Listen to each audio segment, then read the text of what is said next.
My question has to deal with love and how we relate to others.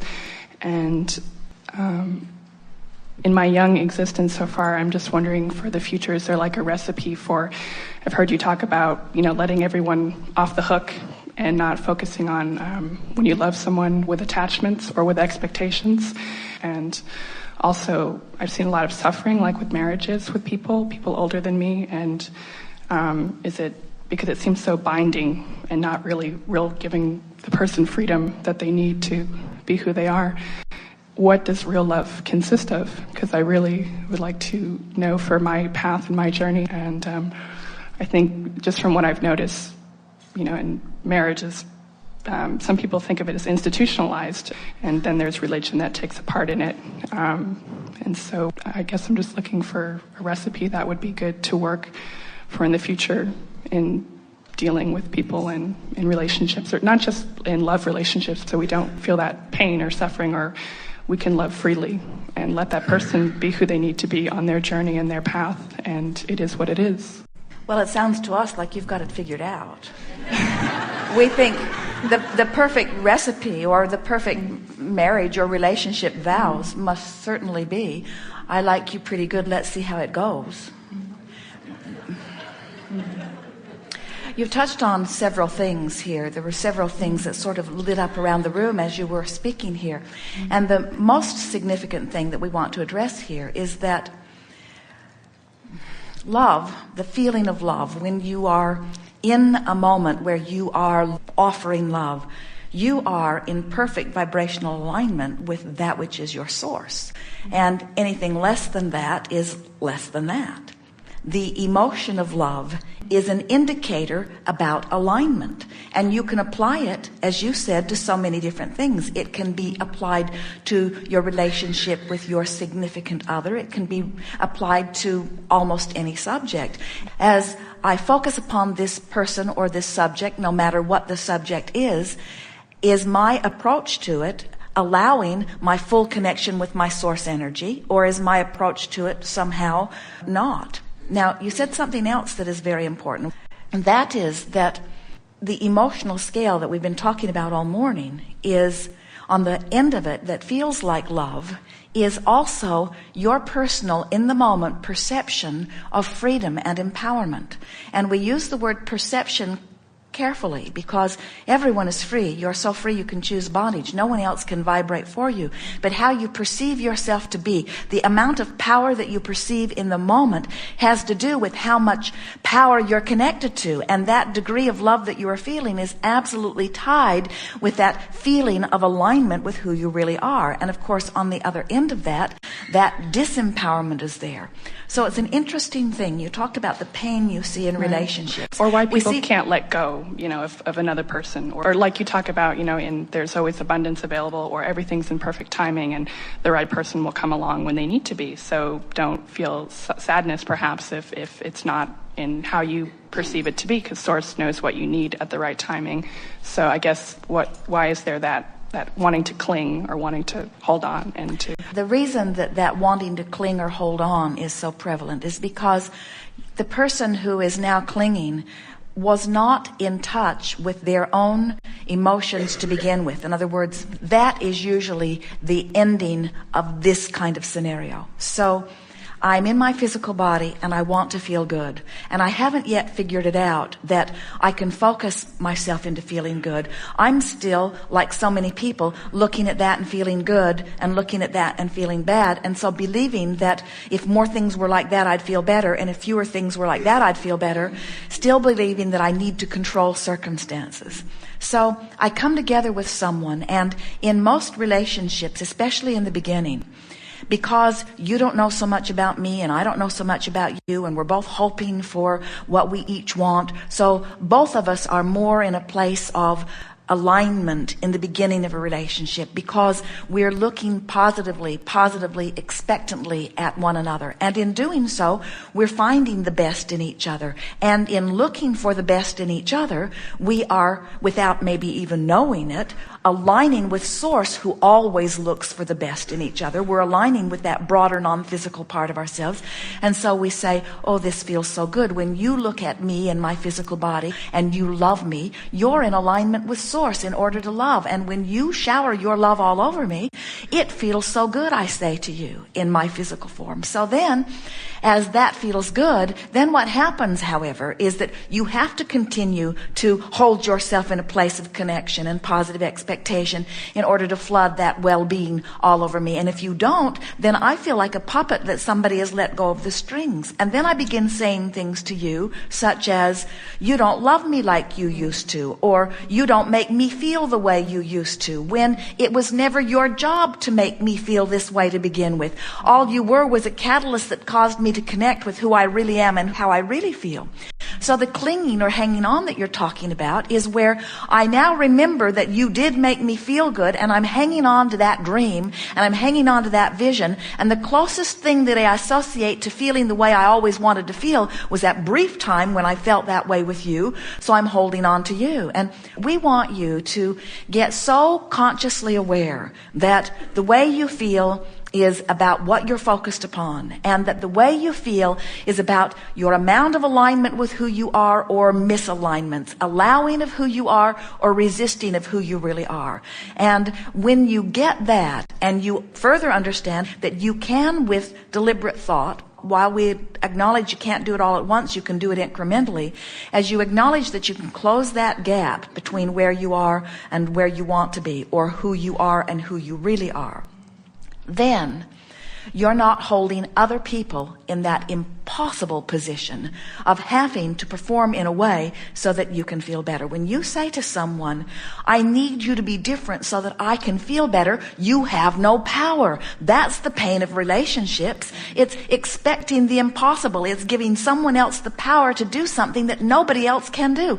Nobody can hold you as their object of attention completely enough to assure that you will always be in alignment. And if they did, you'd be screaming and running and trying to get away from them because you would feel like you were suffocating, you see. So a relationship becomes magnificent when you let your primary relationship that you are seeking be with you. When you say, nothing is more important than that I feel good. And then on a myriad of subjects, you practice bringing yourself up the vibrational scale so that you show yourself that under all conditions that you have the power to focus and feel good. You don't ever have to leave your relationship behind. Your relationship, just like everything else in your life, is continuing to evolve. And right here in the middle of this relationship that may feel so awful that you want to run kicking and screaming from it, you're launching rockets of desire. You're amending your desires relative to that relationship. And Source is becoming all of that. The Source part of you is becoming all of that. And if you could find, through reaching for thoughts that feel better, in other words, finding thoughts that give you relief, if you could come into vibrational alignment with that, you could live inside of an eternally evolving relationship that would continue to be as fresh and new as you are. That's very insightful. So is there only one person for you? I mean, when we talk about marriage, until death do us you part. You come forth into clusters. Until death do us part, and please let it come soon. Yeah. Right. But that seems like, even like the whole marriage vows, it just seems very binding. And why? What would your idea be? Well, that's what we say. Yeah. I like you pretty good. Let's see how it goes. Would be a much better marriage vow, because this until death do us part thing. In other words, what that marriage vow says is, so we'll come together. We're really not sure how we got here, but here we are. And I'm so afraid that it won't last, that I'm going to lock you into, and you're going to lock me into, a promise that neither one of us are ever even going to be able to come close to keeping. And then we'll just hold it over each other's head until we exacerbate our reason for not being together. Because after all, we're going to need huge justification to break apart if we are not living happily ever after. And we say, Oh, it is a very troubling situation.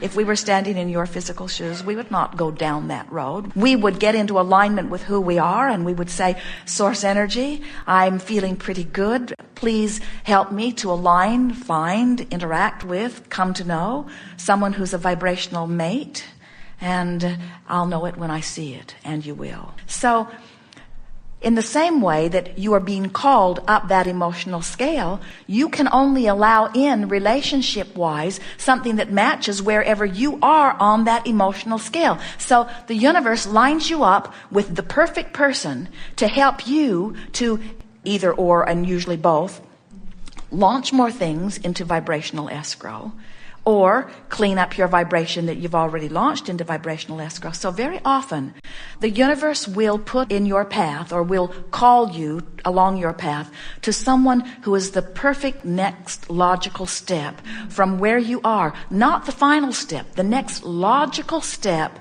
on this path of where you're going. But in your culture, you want to make everyone the final step. And so you look at this one, and even though there are aspects that you appreciate and reasons that you are together, as you find the flaws, not only do you not then continue the call on to the next and the next and the next, but you end up going in the opposite direction often. So sometimes people are unsettled when they hear us talk like this, because it makes it sound like you are using relationships as stepping stones to get to where you really want to be. And we say everything in life is standing where you are and garnering whatever you can from where you are on your way to yet a fuller and fuller and fuller and fuller understanding.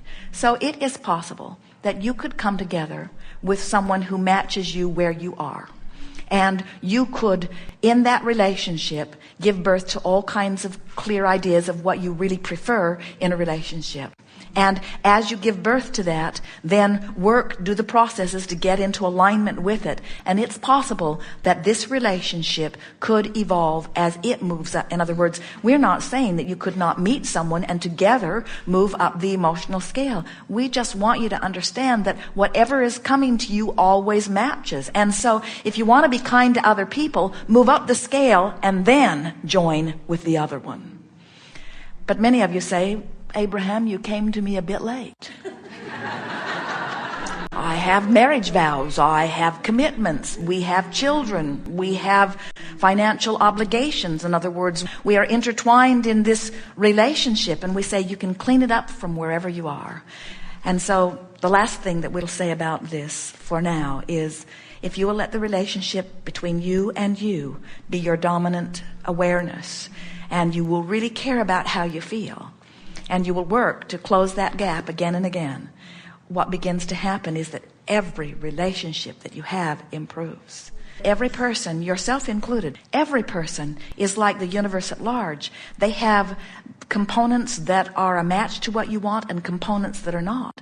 And when you clean up your vibration by fixating upon the best of them, so that the best of them is what's active in you, then the best of them is the basis on which your relationship will evolve, you see.